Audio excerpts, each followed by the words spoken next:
Hi welcome to Shri Mallika's kitchen. ఈ ఛానల్ని ఆదరించిన ప్రతి ఒక్కరికి మా హృదయపూర్వక నమస్కారములు. ఇవాళ చాలా మంచి రెసిపీతో మీ ముందుకు వచ్చాను. చాలా బాగుందండి.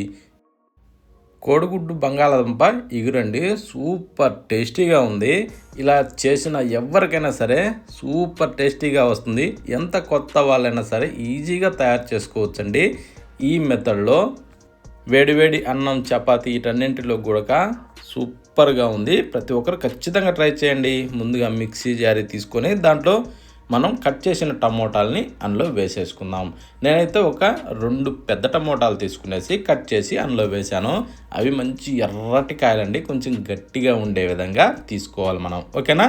ఈ టైపు టమోటాలని అందులో వేసుకొని ఆ తర్వాత పచ్చిమిరపకాయలండి 2 లేదా 3 కాయలు ఇరిసి అందులో వేసుకొని కొత్తిమీర ఒక పిడికెడు అందులో వేసేసుకుందామండి.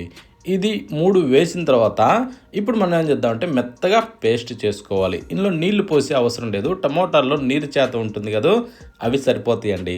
మనకి సూపర్గా ఇలా పేస్ట్ వస్తుంది. చూడండి, బుర్రబుర్రలాడుతూ భలేగా వస్తుందండి. ఈ టైప్ వచ్చాక ఇప్పుడు దీన్ని మనం పక్కన పెట్టేసి నేనేం చేశానంటే బంగాళదుంపలు ఒక 4 గడ్డలు తీసుకునేసి మీద తోలు తీసేసి ఉప్పు నీటిలో వెంటనే వేసి పెట్టుకున్నానండి.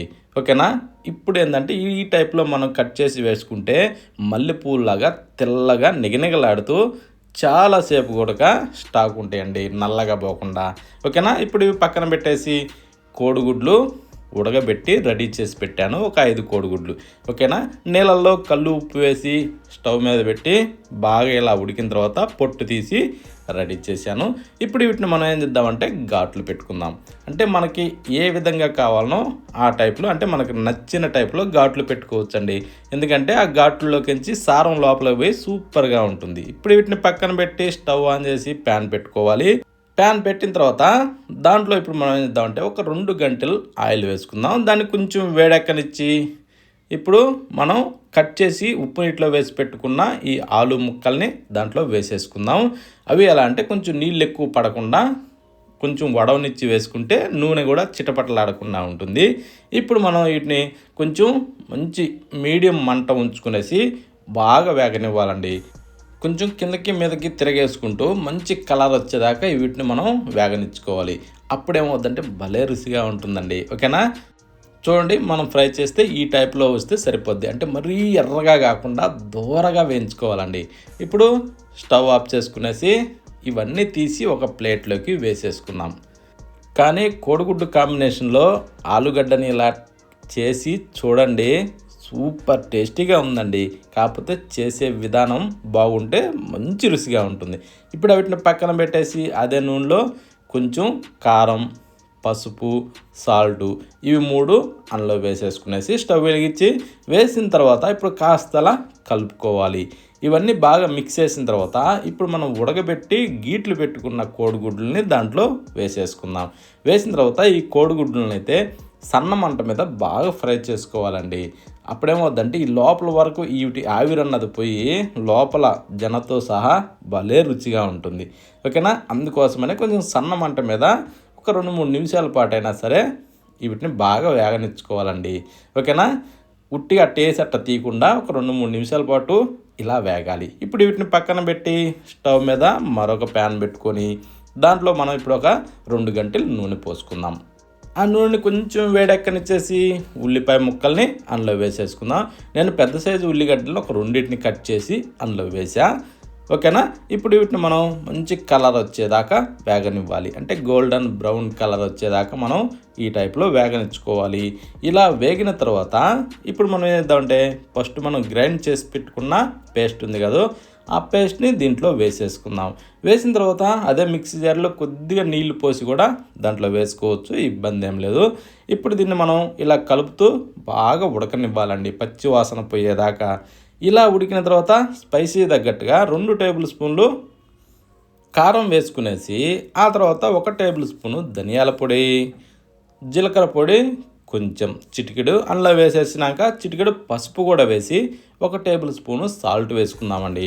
ఇవన్నీ వేశాక ఇప్పుడు కలుపుతూ దీన్ని బాగా వేగనివ్వాలండి. అంటే ఈ కారం, ధనియాల పొడి ఈ స్మెల్ రాకుండా మంచిగా ఇలా వేగితే ఆయిల్ రిలీజ్ అయ్యేదాకా చాలా బాగుంటుందండి. ఇప్పుడు దీంట్లో కొద్దిగా అంటే కొద్దిగా నీళ్ళు అలా యాడ్ చేసుకొని ఇలా లూజు పారిన తర్వాత దీన్ని బాగా ఇలా ఉడికించుకోవాలి. ఆ తర్వాత ఒక చిన్న ప్యాకెట్ పెరుగు వేసుకుందామండి. అంటే 10 రూపాయల ప్యాకెట్ ఉంది కదా, అంత మందం సరిపోద్ది. ఇప్పుడు దీన్ని కూడా మనం కొంచెం స్వీట్గా కలుపుతూ దీన్ని బాగా వేగనివ్వాలి. ఎప్పుడైనా సరే మనం పెరుగు వేసినప్పుడు కొంచెం స్వీట్గా కలుపుతూ దీన్ని బాగా వేగనిచ్చుకోవాలి. ఇలా వేగిన తర్వాత ఫ్రై చేసిన ఆలు ముక్కల్ని దాంట్లో వేసేసుకునేసి ఇలా కిందకి మీదకి తిరిగేసుకుంటూ ఈ ఆలుగడ్డ ముక్కలకి ఈ పేస్ట్ అన్నది బాగా పట్టే విధంగా ఇలా కలుపుతూ కొంచెం ఫ్రై కానివ్వాలండి. అప్పుడేమవుతుందంటే ఇలా ఇందులో ఈ పేస్ట్లో ఈ ఆలు ముక్కలు ఏంటంటే బాగా పీల్చుకునేసి మనం తినేటప్పుడు భలేగా ఉంటుందండి. ఇప్పుడు తగినన్ని నీళ్లు పోసుకుందాం. నేనైతే ఒక గ్లాసు నీళ్లు పోసా. ఇప్పుడు దీన్ని కాస్త అలా కలుపుకునేసి ఇప్పుడు ఏం చేద్దామంటే మూత పెట్టి దీన్ని బాగా తెరలనివ్వాలండి. ఈ మనం వేసిన నీళ్లు బాగా ఇలా తెరిలిన తర్వాత ఇప్పుడు అడుగు పట్టుకోకుండా కొంచెం అలా కలుపుకునేసి మనం ఫ్రై చేసిన కోడిగుడ్డుల్ని అందులో వేసుకోవాలి. ఈ కోడిగుడ్డులను దాంట్లో వేసినాక వీటిని కూడా కాస్త అలా బాగా మిక్స్ చేసుకోవాలి. ఇలా బాగా మిక్స్ చేసిన తర్వాత ఇప్పుడు మనం ఏం చేద్దామంటే కసూరి మేతి ఒక సగం టేబుల్ స్పూన్ దాంట్లో వేసేసుకుందామండి.